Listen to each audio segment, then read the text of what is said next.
The Joe Rogan Experience.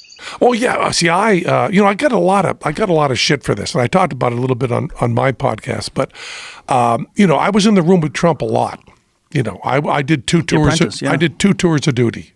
Tell me about that. What is that like?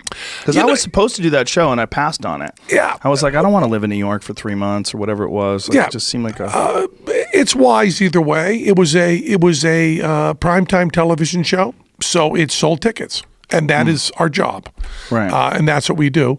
And I went on with one idea in my head. Annie Duke, the poker player, she had been on the year before. And I said, why am I going on? I mean, I know I'm going to sell tickets, and that's just a done deal. But why am I going on? What's my real goal? And she said, go on and show that atheists can be kind.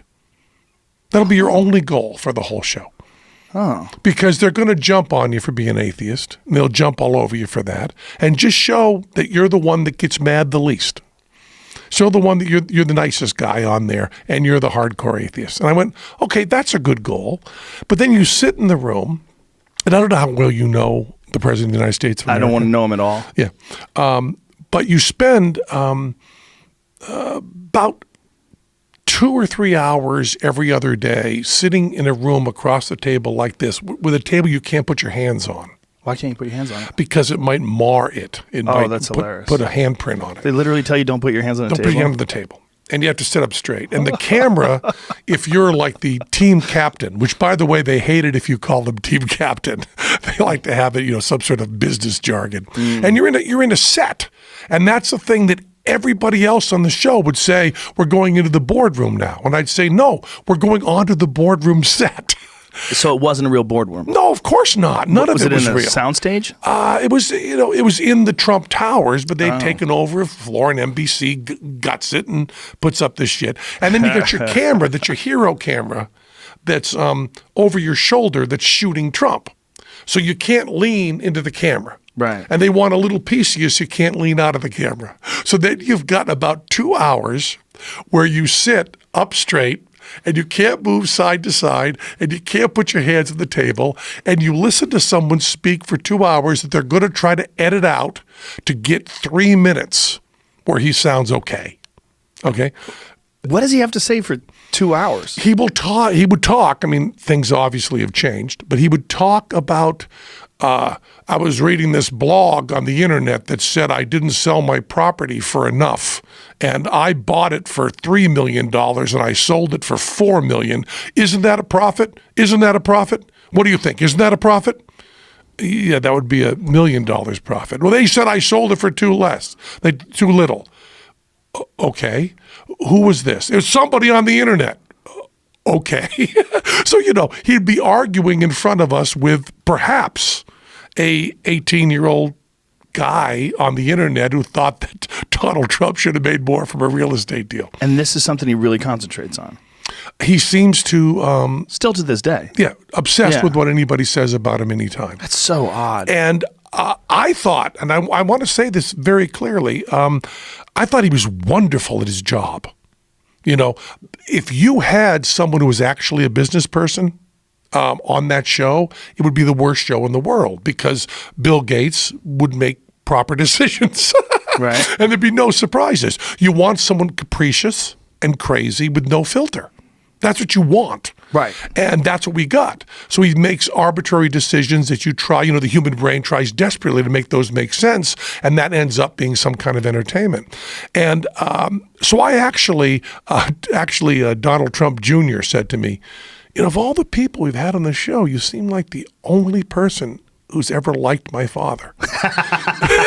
He said, you actually seem to like him. And I said, I have a fascination and a respect and a affection for people who are able to get out of their filters. And I said, some people do that with pure genius, like Bob Dylan. Some people do it with bravery, like Lenny Bruce. Some people do it with drugs, Neil Young perhaps, Jimi Hendrix perhaps. And most people do it with a mixture of stuff. But I said, Thelonious Monk said, the genius is the one who is most like himself.